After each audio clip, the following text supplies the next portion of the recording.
Salutations, everybody. It is Matty here today, and we are sitting down to talk about Bethesda's final game of 2024. Indeed, it seems like they may have been saving the best for last as we're getting into Indiana Jones and the Great Circle. Finally, Bethesda has pulled the lid off this game, and I know what you're thinking. Matty, there was the developer direct, there's been trailers, they even had a preview event recently. What do you mean finally pulled the lid off of it? One thing I have just been very critical of with Indiana Jones and the Great Circle's marketing campaign thus far is they have not shown us really any moment-to-moment gameplay. And there's been a lot of this, like a lot of talking, but not a lot of really showing things like, hey, how does the skill system in this game work? But finally, with this deep dive in gameplay, we don't have every answer, but we have a majority of them where I feel a little more comfortable letting go of myself and getting excited. Because that aforementioned preview event I was originally invited to, I was not able to attend because it was supposed to be in New York, and then they ended up canceling that one in New York and inviting me out to Cali. And many of you know,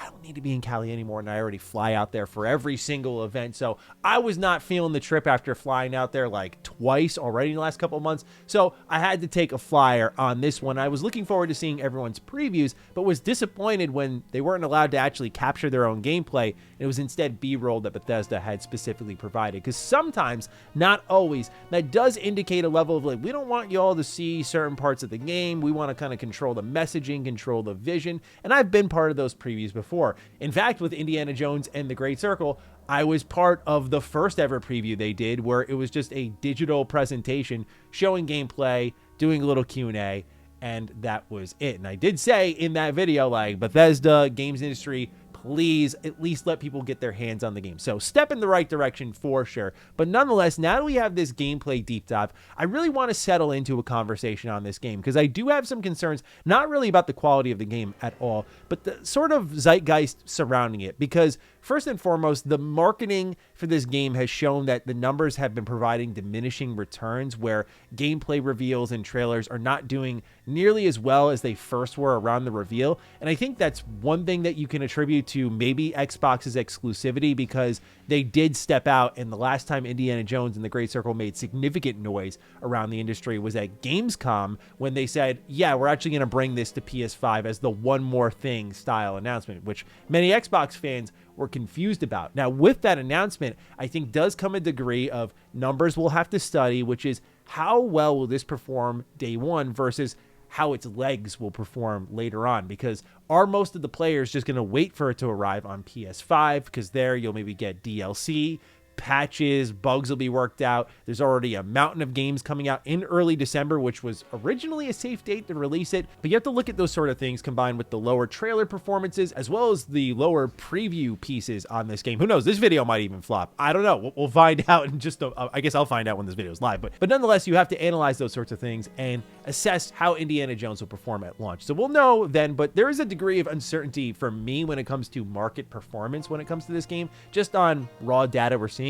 However, when it comes to the quality of the game, it took them forever to show us real unfiltered gameplay, but now that I have a great idea of what Indiana Jones is going to be, holy smokes, I am so excited for this. It really feels like it's going to be one of the best games of the year if everything delivers. And that's coming from someone who has, I have to admit, very minimal Indiana Jones experience. I played Emperor's Tomb on Xbox, love that game, but when it comes to the movies, yeah, haven't seen really any yet. But I'm going to right that wrong before this game comes out, especially because it takes place between two of the most popular Indiana Jones movies. So don't worry, I'll be all caught up in time for any coverage on the game whatsoever beyond this video. However, the vibe I got from Indiana Jones and the Great Circle is actually Shadow of the Tomb Raider. This was a game I played and kind of enjoyed, although I know that more modern Tomb Raider trilogy was kind of hit or miss for some people, with the first two entries being the best and the third entry not being as good. But I did like what Shadow of the Tomb Raider did with its mixture of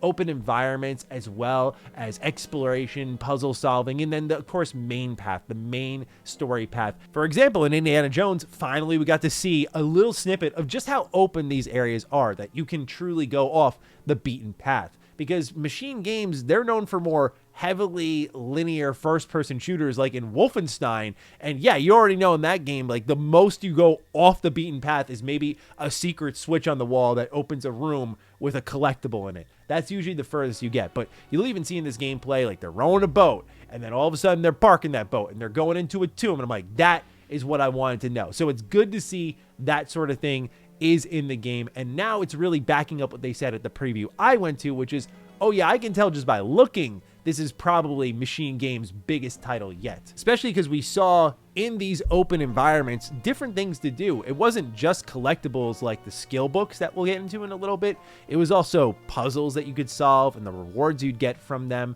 the fight club that you could join in. And I think the fist fighting in this game looks oddly really satisfying. So I'm taking a look at all these little things that they're peppering into the game, how as you're completing these journeys, your journal is filling up. And it actually reminds me of one thing I absolutely adored about Indiana Jones and the Emperor's Tomb. I'm going to go grab it. One sec. Okay, so I got the PS2 copy right here. I played this on the original Xbox, but I think it was just cheaper on PS2. But it came with a journal here. And actually, the former creative director at Insomniac Games had reached out because I covered this on Retro Rebound about how awesome this journal / manual was. And you can see like all the little papers and pamphlets and screenshots that are filling this thing up. And he actually said when he tweeted at me how much fun that team had putting together the manual for this game. But it just reminded me of that, which I'm sure is, again, my ignorance is showing through here, which I'm sure is ripped straight from the movie. But just seeing that as someone who adored this game growing up, like, funny story, even though your boy never saw an Indiana Jones movie, guess who he dressed up as for Halloween because of this game? Yeah, that's right, Indiana Jones. Hey, it's original story. It's not even based on any of the movies, so I at least can put my hat on that, right? But nonetheless, I just love what they're doing with the journal, kind of building that out as you take more pictures, as you explore more of the world. I think that stuff, bringing that fantasy to life, is just really cool. But I love that I'm going to be able to live in this thing a little bit more, because I think Machine Games, outside of Wolfenstein Youngblood, and that was a co-developed effort, really hasn't missed for me, especially Wolfenstein 2. I know people had issues with, but I thought it was phenomenal. Like, the story was great. So I have excitement just on a raw gameplay front. I haven't even considered, like, will this story knock me on my ass? Because if it does, that's going to be phenomenal. They're doing a lot of interesting things that are bringing out the immersive sim vibes that I quite frankly did not expect from this game. Like, there's a disguise system, and they show that a little bit, and how you can stealth into certain areas. And I don't know if this will be main story content where they say it's a disguise system, but it's really just like structured main content for the game, or if I can go put these disguises on and access side locations and get collectibles of different kinds that otherwise would be much more difficult to acquire.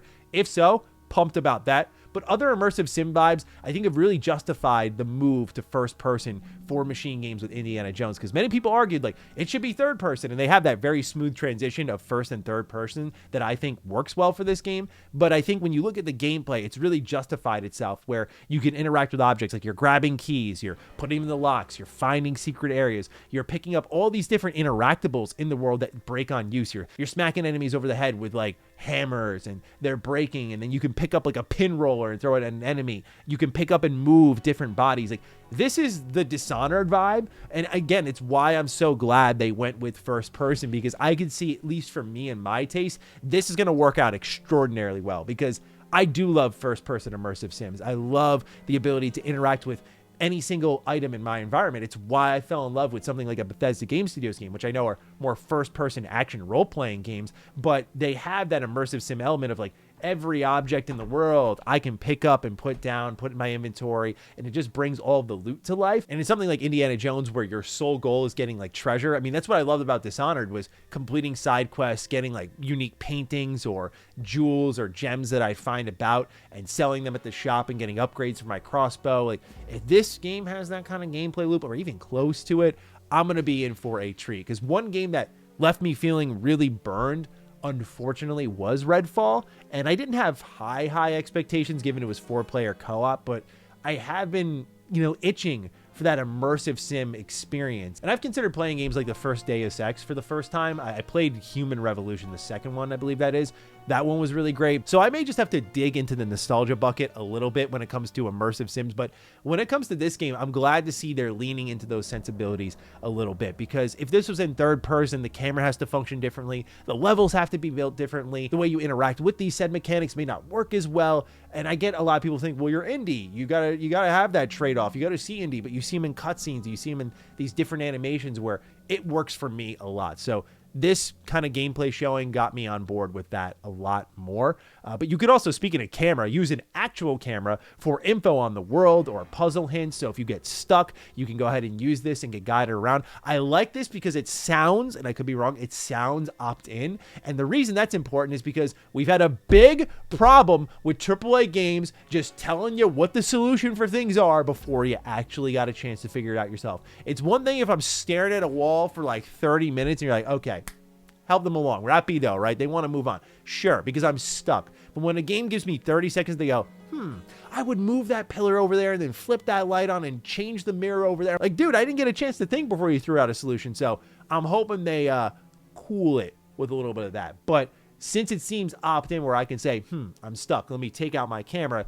Love what they're doing there, but also just getting info on the world, educating yourself a little bit more. I think that stuff is really cool. We did get a little bit more detail on adventure points. Now, you do see Indy collecting adventure points, like you'll get 20 for exploring this tomb and completing it. We have yet to, for whatever reason, see the action of opening a menu and spending these, and it is driving me insane because all I want to know is if this is something that's a little bit like, say, Wolfenstein, where you just get those skill points and you spend them among a couple of trees, and it's just really simple perks, and that's all it is at the end of the day, because it seems like a similar idea here. For example, they showed Lucky Hat, where after you got knocked out, Indy could pick up his hat and try again. There's also one called Bare Hands, which allows him to take down unarmed enemies. And I'm just curious, like, are these kind of the skill magazines of this world, like a Fallout New Vegas or a Fallout 3, where your stats go up, or you get certain perks because you found these things? And then there are these adventure points that can be spent elsewhere. Like, why are you hiding this? It's driving me insane. But nonetheless, we do have some level of an idea here of what's going on with these skill books, and I just like that they're collectibles, because a big part of this game, they emphasized it a lot in this gameplay deep dive, is exploration, and that is my lifeblood. I love exploring, right? Especially first-person exploration. I am a huge fan of that. So yeah, big fan of what they're doing so far from what I can tell with the adventure point system. I just want to know, the spending of the points. What's the process there? It's again, driving me insane. But one thing I don't feel is getting talked about enough is Troy Baker's performance, man. Like, I know we haven't seen the full breadth of the game, and I know some people have some thoughts on Troy, and I know he was in a lot of games for one stretch of time, so people were getting tired of him. But look, dude, this guy sounds so much like Harrison Ford. It's scary. Like, he is doing an incredible job. Like, he's got every little element of his voice, his style of performance down, and it just is, it's perfect, man. It really is. I can believe how great of a job he's doing, because he is a phenomenal actor, but I feel like he's in that kind of category where people expect great things from him. So like, of course, Troy Baker's performance is good, but I'm like, this isn't just like emulation. Like, for example, some people would put Roger Craig Smith's Batman in that category of like, yeah, it's not as good as like OG Kevin Conroy, but it kind of sounds like, it's like, I feel Troy Baker's performance is like 1-to-1 in certain instances where I can just hear Indy so clearly. So I wanted to shout that out, give that a lot of love, as well as the music, right? That same John Williams style score, just beautiful work across the board. So just like the audio department's delivering, and it's kind of getting me excited to sit down and watch the movies, because I know I've missed out on these classics. I know I would love them because, of course, I love John Williams' work, but I also just love the game, right? This is like my one experience. And of course, I'm relatively familiar with Indy, and I played like the Lego games, even though I had no idea the movies they were referencing toward. And I played Staff of Kings. Like, I played a lot of indie stuff, but I know nothing about the actual, movies themselves. So I'm getting really pumped with all of the fan service here, that they're really just giving the fans the love that they deserve. And it's getting me excited to get really into this universe. So yeah, just wanted to dive deep into the deep dive of Indiana Jones and the Great Circle. Give some thoughts on it, because I don't know. I know the numbers are down on YouTube in some instances. It's not like the hot zeitgeist style game, but I got to give it some love. Love what they're doing with the gameplay deep dive here. I know Rufus is, right? Come here, Rufus. Yeah, Rufus is, as he proceeds to try to... What's wrong with you? What? Ah! Don't do that. Anyway, ladies and gentlemen, let me know your thoughts on Indiana Jones and the Great Circle down below. Let Rufus know as well. As you can see, he's patiently waiting for some information. So fire away. Other than that, take excellent care of yourselves, and I will see you in the next video. Stay sexy, stay active. I love you all. Peace.